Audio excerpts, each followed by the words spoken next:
প্রথম প্রশ্নটি নরসিংদী থেকে আয়ান খান, তিনি জানতে চেয়েছেন তার 1 বিঘা জমিতে তিনি কাঁকরোল চাষ করেছেন। এবার গাছে প্রচুর ফল এসেছে, কিন্তু ফুল থেকে যে ফলটা আসে সেটা টিকে থাকছে না। এটি আসলে পরাগায়নের সমস্যার জন্য হয়ে থাকে। আচ্ছা, এক্ষেত্রে কাঁকরোল গাছে পরাগায়নটা করতে হবে সকালের দিকে।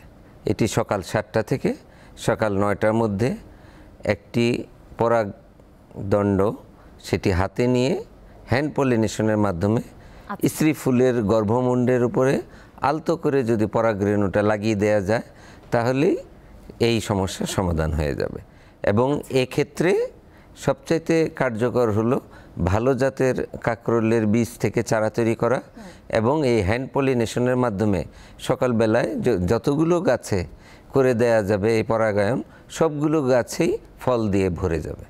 কারণ আমরা জানি স্যার যে কাঁকরোলে আসলে পুরুষ ফুলের সংখ্যাটা অনেক বেশি থাকে। এটার জন্য কি এই সমস্যাটা মূলত হয় নাকি জাতের জন্য হয় স্যার? আসলে ব্যাপারটি হলো কাঁকরোল গাছে যে গাছে স্ত্রী ফুল হয় সে গাছে পুরুষ ফুল হয় না। তার মানে এখানে আমাদের চাষি ভাইদের মাথায় রাখতে হবে প্রতি 10টি স্ত্রী গাছের জন্য একটি পুরুষ গাছ যেন আশেপাশে থাকে। অনেক ধন্যবাদ স্যার। স্যার, আমাদের যারা কৃষক ভাইরা আছেন তারা সোশ্যাল মিডিয়ায় খুবই অ্যাক্টিভ এবং দেখা যাচ্ছে তারা এখন আমাদেরকে মেসেঞ্জারের মাধ্যমে অনেক প্রশ্ন পাঠিয়ে থাকেন। স্যার, সেরকমই কিছু প্রশ্ন করব আপনাকে এখন। মেসেঞ্জারের প্রশ্ন এসেছে বরগুনা সদর থেকে। মিজানুর রহমান তিনি প্রশ্ন করছেন, প্রতি বছর তরমুজ চাষ করেন এবং প্রতি বছরই তিনি ডাউনি মিলডিউ, গাম স্টেম এবং ব্লাইট এই রোগগুলোর সম্মুখীন হন। এখন এর সমাধান কিভাবে করবেন এবং মাটি শোধনের ব্যাপারেও তিনি জানতে চেয়েছেন।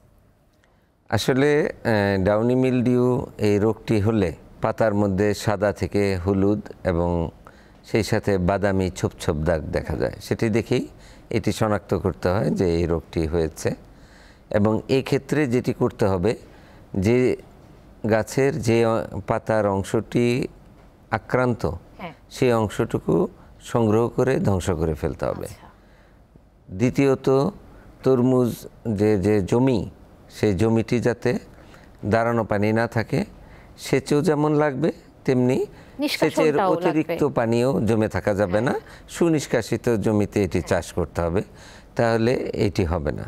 আর সর্বশেষ, যে জমিতে যে একটা মাটির সমস্যা যে কারণে ডাউনি মিলডিউ রোগটায় আক্রান্ত হয়েছে, দেখা গেছে হয়তো গত বছরের জীবাণুই এখনো প্যাথোজেন ওখানে রয়ে গেছে। হ্যাঁ, এই ক্ষেত্রে যেটি করতে হবে যে এই মাটিটা শোধন করতে হবে।